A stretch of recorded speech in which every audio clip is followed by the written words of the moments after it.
We are in a new economic age, brought about by an intelligent management of statistical techniques in Japan. Economic laws of competition, long worshipped by scholars and by industry and by government, must be rewritten.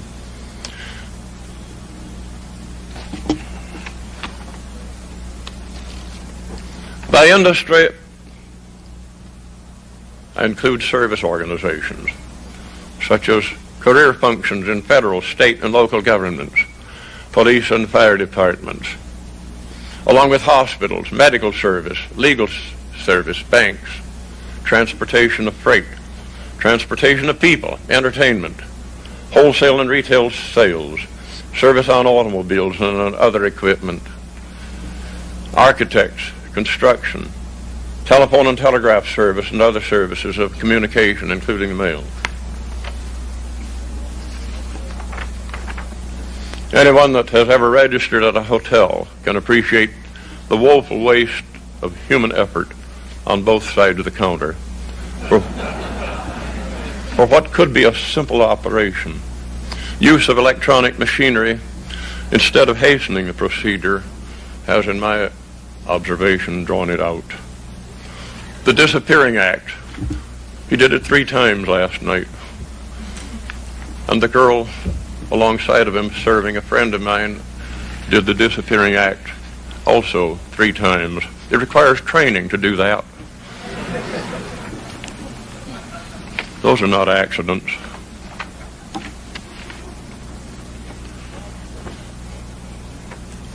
The problem that American management faces is that there are only a pitifully few statisticians that are willing and able to tackle the problems of industry.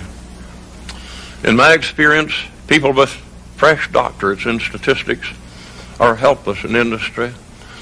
Let me go a little further. I'd say that they're a hazard. They do not learn. They do not improve unless they have the good fortune to work under the guidance of a competent, experienced statistical consultant. Practice is more exacting than pure science.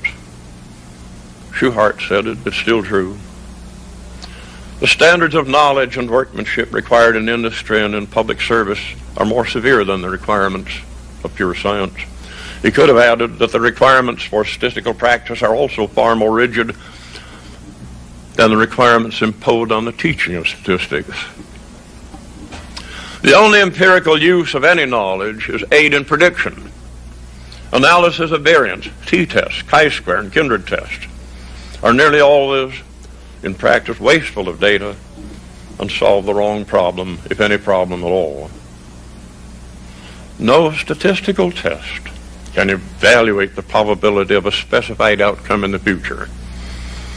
Unfortunately, the limitations of statistical tests are not taught in the textbooks, and students have little chance to learn about the needs of industry and to learn techniques that might be helpful. It is necessary, when we investigate the improvement of statistical practice, to think of 2 types of problem. I call them enumerative and analytic. You may, if you wish, change the word enumerative to descriptive, as suggested by my friend Dr. Koller of the University of Mainz. You may change the word analytic to comparative, if you wish, also at Dr. Koller's suggestion. Words do not solve the problem, but they help. In the enumerative problem, or descriptive, the aim is better knowledge about a frame, about the material in a frame.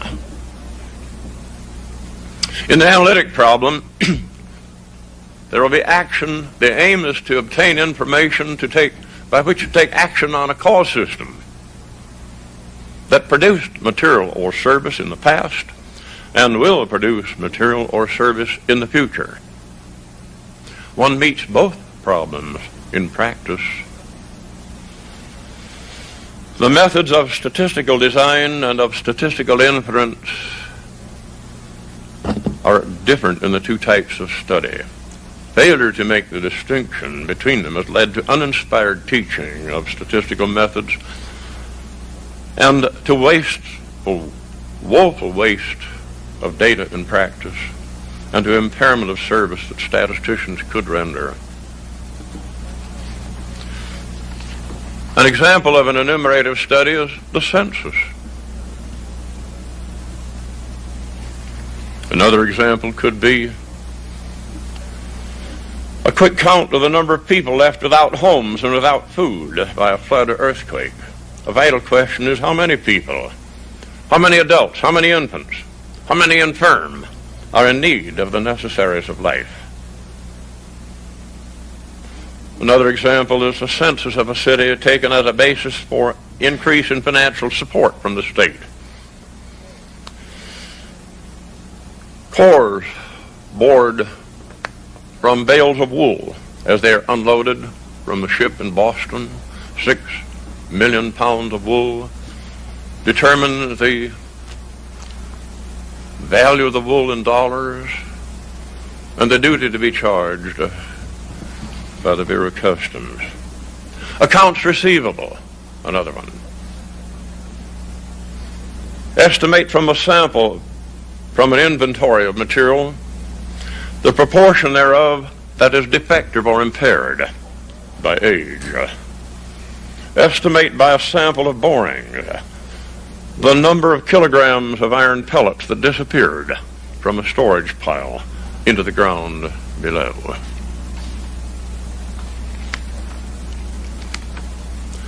Estimates from a sample in the enumerative study are estimates of what the equal complete coverage of the same frame would give. The equal complete coverage would be carried out by the same definitions, same procedures of investigation, same investigators, same care. It would be subject to the same proportion of care and of carelessness, wrong answers, and the same proportion of non-response as characterized the work on the sample. A sample less than 100% will lead to estimates that differ more or less from the equal complete coverage. Repetition of the sampling procedure is possible in an enumerative study. In fact, comparison of the results of interpenetrating samples provides a basis for instant estimation of the standard error of the result of the aggregation of the samples. Mahalanobis, 1933. Moreover, the standard error in an enumerative problem has operational meaning, except in case of high skewness and samples not large. Confidence limits, accordingly, have operational meaning in the enumerative study. They are predictions. Further samples can be drawn and the equal complete coverage is possible, in principle at least. Comparisons can be made. The meaning can be translated into prediction. In contrast, as we shall see, calculation of a standard error in an analytic problem, comparing treatments, for example, is merely an exercise in arithmetic.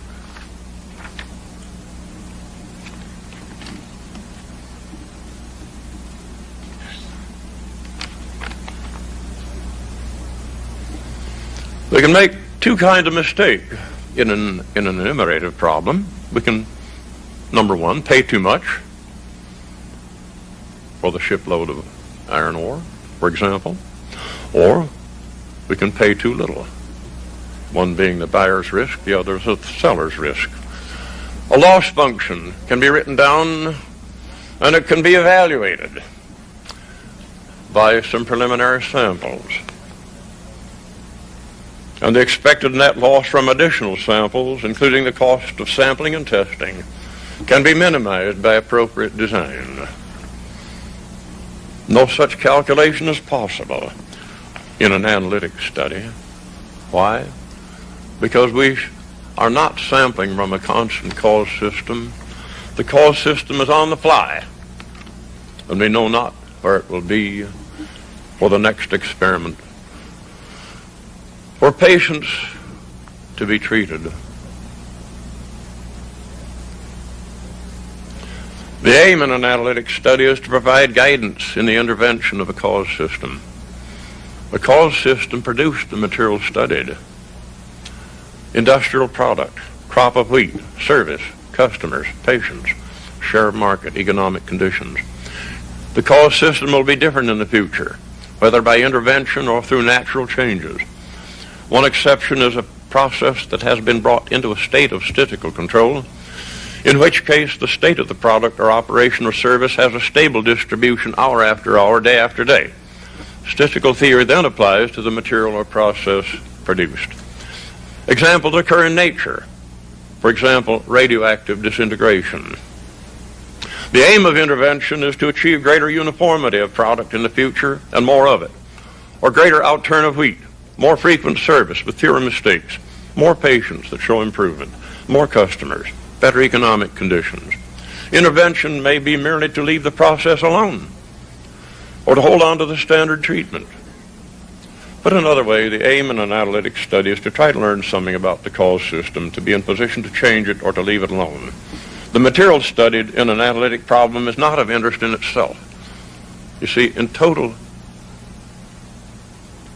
contradiction, total contrast with the frame in an enumerative study.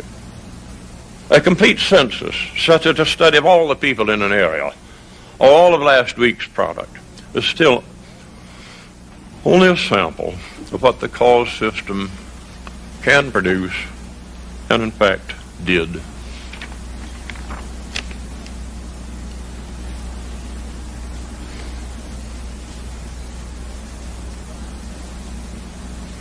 The design in an enumerative study is totally different from the design in an analytic study.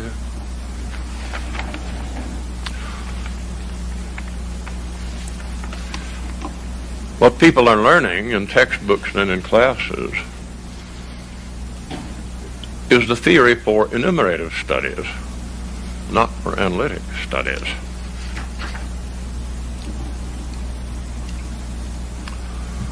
One may make either one of two mistakes in an analytic study, simplest thing in the world to make either mistake.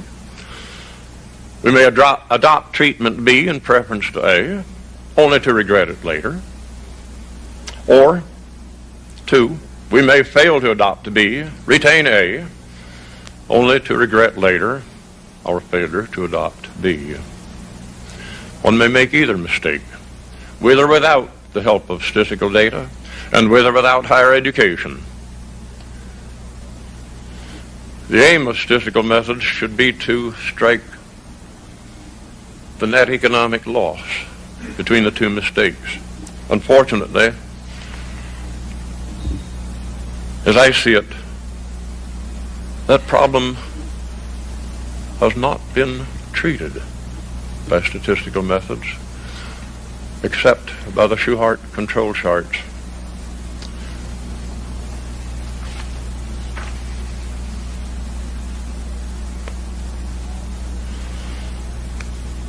My listeners may justly expect me to come up with improvements of statistical theory for analytic problems, and not merely to criticize what is being taught and written today. This I must do daily in my own practice, and any statistician does in practice. I'm not prepared, however, at this time to write a new textbook.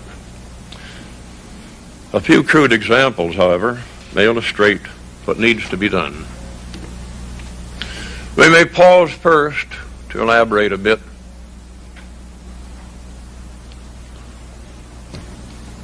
Let us turn back to R.A. Fisher's great contributions to the theory of estimation.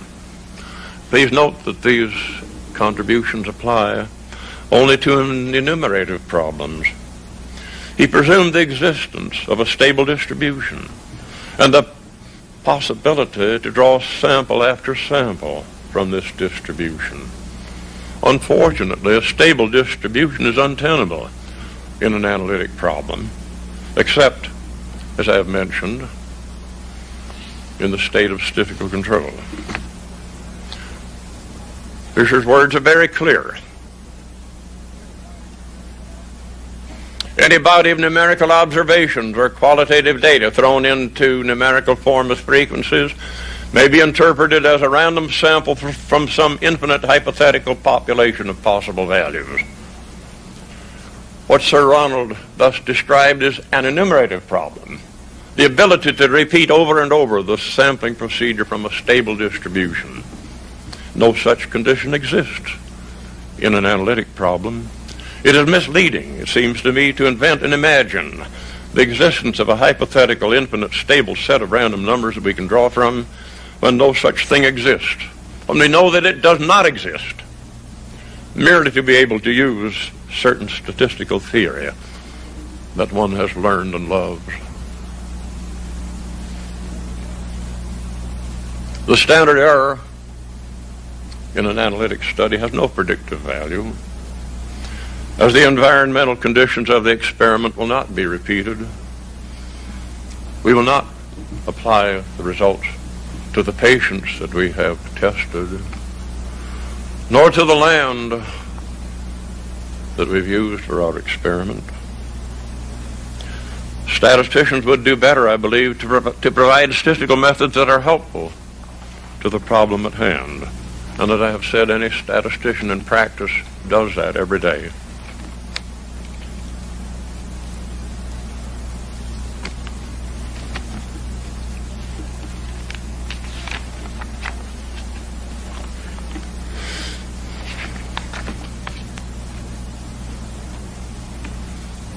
The teaching of statistics today, as I see it, resembles an attempt to teach a child to talk by first teaching the poor little fellow syntax, word order, comparative word orders in English, French, and Japanese. He would become the school psychologist's chief problem, and he would never learn to talk. Fortunately, as the world goes, he learns to talk by imitation and by the need of communication. In the manufacture of a certain brand of wire, the desired diameter is 0.06 centimeters. If the mean thickness of the individual wires is above or below this value, then the machinery must be adjusted. Anybody that did that would be fired summarily, or ought to be. Because the amount of production time lost during adjustment is considerable, historically it has been established that the standard deviation is about 0.003 centimeters. Each day a random sample of 100 wires is selected, and based upon the samples, a decision of whether to adjust the machine is made. A. State the two hypotheses H sub 0 and H sub 1 in algebraic form. Is the test lower-tailed, upper-tailed, or two-sided? And so on. You can imagine the rest. Pick up any book and you will find it. Does adjusting the machine correspond to accepting or rejecting H0? Calculate the critical values for the test statistics and then formulate the decision rule. Calculate the type 2 error.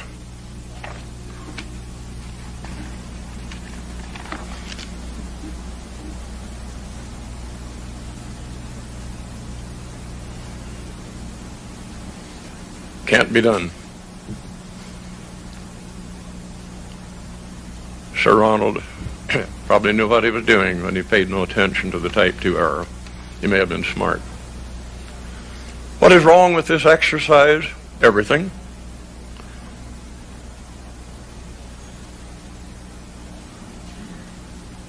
The actual problem is in practice when to adjust the machine and when to leave it alone, and whether changes in the system, the responsibility of management, would be desirable. It would be so much better, infinitely better, to take 25 samples of 4 successive wires at intervals during the day I mean, if you insist on taking a sample of 100, let's do it so that we get some information, not just figures. Take 25 samples of successive 4s during the day. Draw up an X bar and R chart. If the process is in control and the thickness of the wire is right, leave it alone. If the points stay in control, leave the process alone, except for changes in the system that only the management can make. Actually, a much smaller workload would suffice than 25 samples of 4. You don't need anywhere near that many after the first few runs. A sample of 4 successive wires every half hour at first. Then when special causes are weeded out, or what Dr. Schuhart called assignable causes, maybe a sample every hour or a sample every 2 hours would suffice.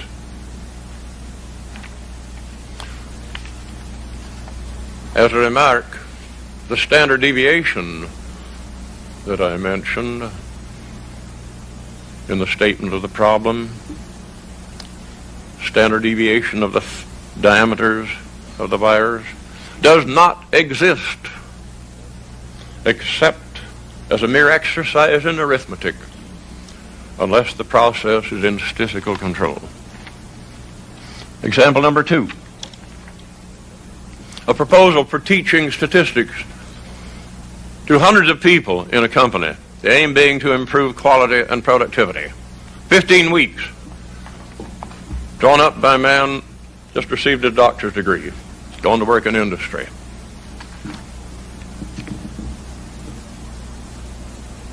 The outline reads as follows. I will not read it all.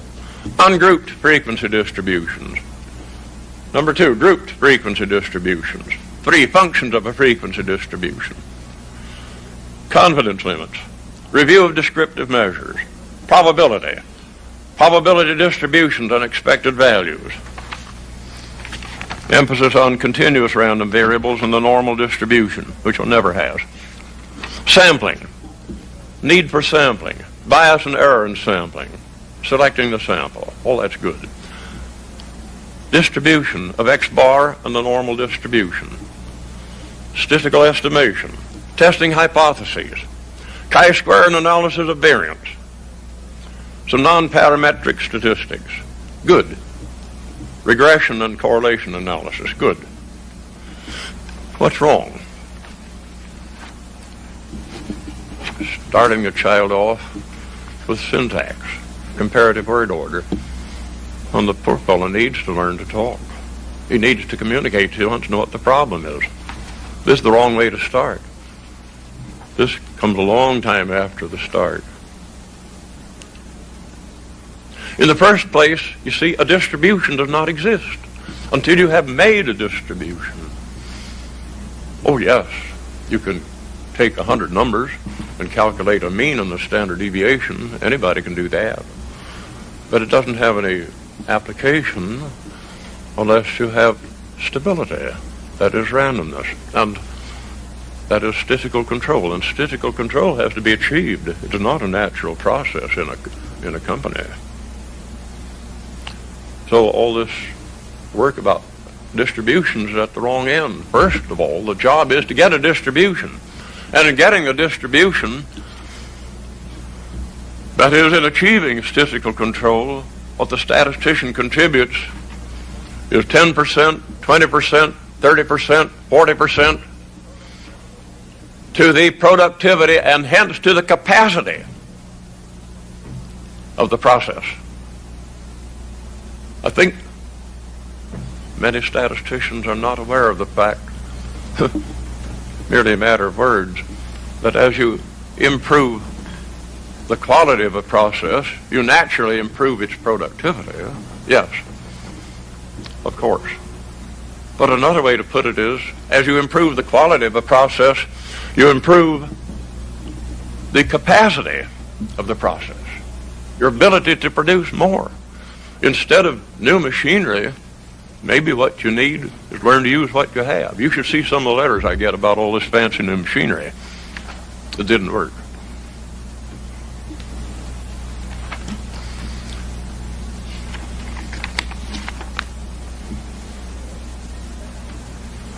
You see, technically, the fault in this outline that I just read is that it teaches enumerative methods, while the main problems in the industry are analytic. For example, the topic, test for equality of several proportions, has no place in industry. We know in advance that proportions from several sources will be different. Why try to find out what anybody knows? Why spend money to find out what anybody knows? Why not ask the right question? Then you have some possibility to get the right answer. Whether their proportions are significantly different is a question far removed from the needs of industry. That has nothing to do with the case. The proportions will be different if the sources are different. That's not the problem. The problem is, how different are they? And should we choose one of the sources over the other one? And you cannot do that by analysis of variance. We can be thankful that schools of medicine do not turn out students taught totally, wholly by theoreticians, chemists, pathologists, and the like, with no learning from men in practice and without some attempt to learn from them. Interchange between industry and universities for the teaching of statistics might be an idea worth exploring. Thank you.